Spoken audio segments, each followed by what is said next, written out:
The moment you do this, an avoidant stops running. Not because they suddenly become fearless. Not because they wake up one morning and decide they are ready for intimacy, and not because you finally found the perfect words to make them understand how much you care. The moment an avoidant stops running is usually far less dramatic than people imagine. In fact, it often happens at the exact moment you stop doing what everyone thinks should work. Think about that for a second. Every relationship problem seems to come with the same advice. Communicate more, explain your feelings better, try harder, prove your loyalty, show consistency, demonstrate your love. Yet somehow, when it comes to avoidance, those very actions can produce the opposite result. The more you move toward them, the more they seem to move away. The more clarity you seek, the more confused you become. The more effort you invest, the more distant they appear. If you've ever felt trapped inside that exhausting cycle, stay with me until the end, because what you're about to hear may completely change how you understand avoidance. And if you're someone who enjoys deep psychological insights that help you see relationship dynamics in ways most people miss, make sure you're subscribed. That way, every time we uncover another hidden truth about human behavior, you'll be right here with us. What makes this experience so painful is that it rarely begins with distance. It begins with connection. There is warmth. There is chemistry. There are moments that feel surprisingly intimate. Sometimes it feels as though walls are coming down and trust is growing. Then suddenly something changes. The messages become shorter. The enthusiasm fades. The emotional availability that once seemed effortless begins disappearing piece by piece. You start wondering what happened. Was it something you said? Something you did? Did they lose feelings? Did they meet someone else? Your mind searches desperately for answers because the shift feels so abrupt. One day you feel close. The next day you feel like you're trying to hold on to someone slipping through your fingers. Most people respond to this uncertainty in the most natural way imaginable. They move closer, they seek reassurance, they ask questions, they try to reconnect.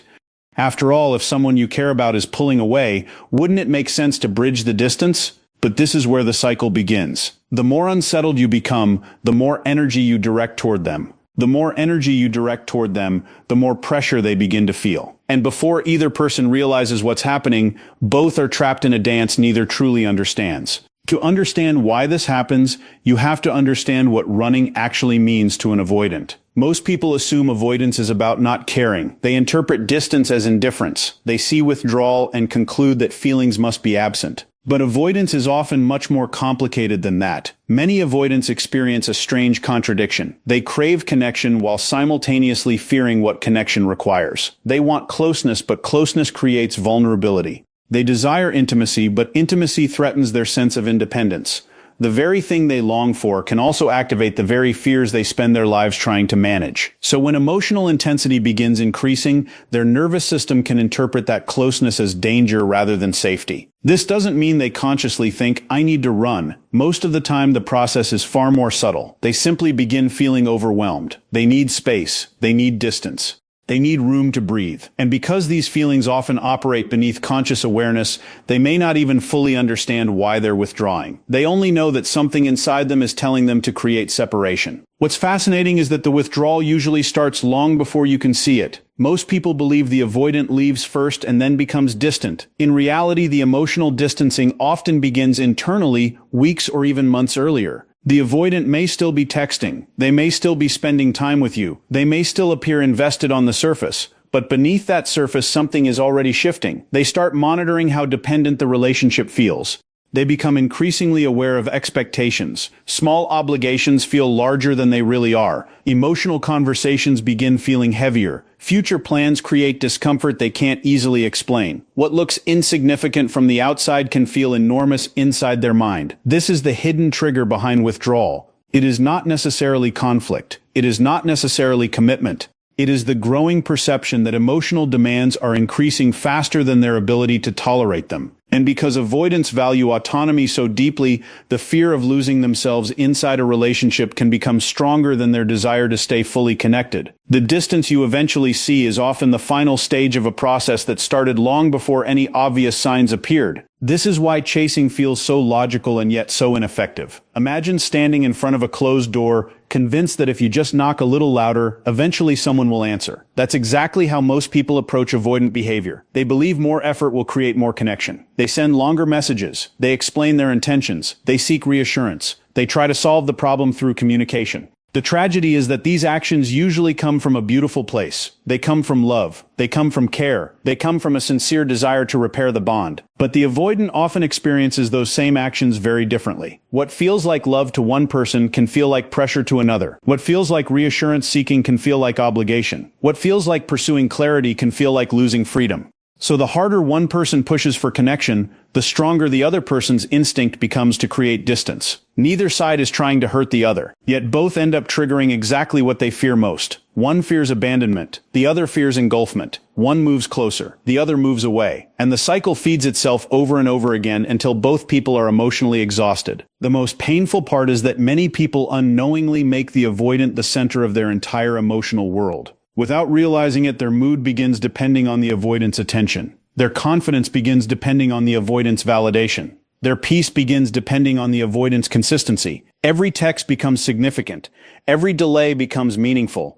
Every shift in energy becomes a source of anxiety. Gradually, life starts revolving around trying to understand, predict, and influence the avoidant's behavior. And this is the mistake almost everyone makes. Not because they are weak, not because they are needy, but because they genuinely care. The problem is that when one person becomes the center of your emotional universe, an invisible pressure enters the relationship. The avoidant begins carrying a weight they never agreed to carry. They start feeling responsible for emotions they cannot manage. They sense expectations they cannot consistently meet. And the more central they become in your world, the more trapped they begin to feel in theirs. This is why the moment that changes everything isn't usually a new conversation, a new strategy, or a new technique. It begins with recognizing that your entire emotional life was never meant to orbit around someone else's ability to stay close. And once that realization arrives, something remarkable starts to happen. Not just within the avoidant, but within you. And this is where the story begins to turn. Not because the avoidant suddenly changes, but because you do. For so long, your attention has been locked onto their movements. If they came closer, you felt hopeful. If they pulled away, you felt anxious. If they responded warmly, your day improved. If they became distant, your mind spiraled. Without realizing it, you handed over the steering wheel of your emotional life. The avoidance behavior became the weather, and your inner world became the forecast. But eventually, after enough confusion, enough sleepless nights, enough analyzing messages and searching for hidden meanings, something shifts inside you. Not out of anger, not out of resentment, out of exhaustion. You begin to recognize that no relationship can thrive when one person is carrying all the emotional weight. You start asking a different question. Instead of asking, how do I get them to stop running? You begin asking, why have I been running after someone who keeps showing me they need space? That question changes everything, because it redirects your focus away from controlling another person's behavior and back toward understanding your own. This is the powerful shift that changes everything. The moment you stop organizing your life around the avoidance reactions is the moment the dynamic begins transforming. You stop monitoring. You stop chasing. You stop treating every interaction like a test you need to pass. And for the first time in a long time, your energy returns to you. At first, this shift feels strange, almost uncomfortable. You have spent so much time emotionally invested in managing the connection that focusing on yourself feels unfamiliar. But gradually, something remarkable happens. You begin rebuilding the parts of your life that were placed on hold. You reconnect with interests that have nothing to do with relationships. You invest energy into your goals. You strengthen friendships. You rediscover routines that make you feel grounded. Most importantly, you stop viewing your happiness as something that exists on the other side of the avoidance approval. And here's the fascinating part. Avoidants often experience this change very differently than people expect. Many assume independence pushes avoidance away further. In reality, healthy independence often creates the exact emotional environment they feel safest inside. Why? Because independence removes pressure. It communicates something deeply reassuring without saying a single word. It tells them, you are wanted, but you are not responsible for my emotional survival. For an avoidant, that distinction matters more than most people realize. The fear underneath avoidance is often not intimacy itself. It's the fear of becoming trapped, consumed, or responsible for needs they feel incapable of meeting. When they sense that someone has a stable emotional foundation outside the relationship, that fear begins losing its grip. They no longer feel like every interaction carries enormous consequences. They can breathe. They can relax. And for perhaps the first time, closeness begins feeling less threatening. Then comes a moment many people never expect. The avoidant notices. Not necessarily immediately, not dramatically, Sometimes they notice through absence, sometimes through a subtle change in energy, sometimes through a feeling they can't quite explain. The person who once seemed constantly available is no longer orbiting around them. The endless attempts to pull them closer have stopped. The emotional intensity that once followed them everywhere has faded. And suddenly something unexpected happens. Curiosity begins replacing certainty. Human beings often become accustomed to patterns, even avoidance. They become accustomed to the chase. They become accustomed to someone always reaching out first, always initiating repair, always carrying the emotional labor. When that pattern disappears, it creates space for awareness. The avoidant begins noticing the silence where pressure used to exist. They begin noticing the freedom they once fought so hard to protect is now being freely given. Ironically, this freedom often creates a feeling they haven't experienced in a long time, a desire to move closer on their own terms. Not because they are being manipulated, not because they are losing control, but because genuine connection can finally exist without feeling forced. This is why silence can sometimes communicate more powerfully than words. Not hostile silence, not silence designed to punish, not silence intended to provoke guilt. Genuine emotional detachment carries a completely different energy. It is quiet confidence. It is acceptance. It is the willingness to release your grip on outcomes you cannot control. Most people underestimate how strongly others can feel this shift. When someone is chasing, there is tension in the connection.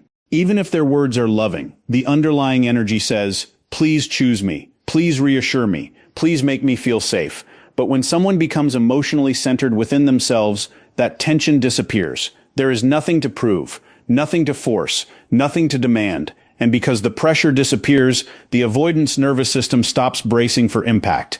They stop anticipating difficult conversations around every corner. They stop expecting emotional demands they don't know how to meet. Instead of feeling pulled toward a responsibility, they begin feeling drawn toward a connection. That difference may seem subtle, but psychologically it changes everything. One creates resistance. The other creates possibility. As the pressure fades, another remarkable process begins unfolding inside the avoidant. Their defenses start lowering. For a long time, those defenses existed for a reason. They were protecting against perceived threats, expectations, dependence, emotional intensity, loss of freedom. But defenses are expensive. They require energy to maintain. They require constant vigilance. When the environment begins feeling safer, the need for those defenses gradually decreases. This doesn't happen overnight. Avoidants rarely wake up transformed. Yet little by little their guard starts dropping. Conversations feel easier. Responses become warmer.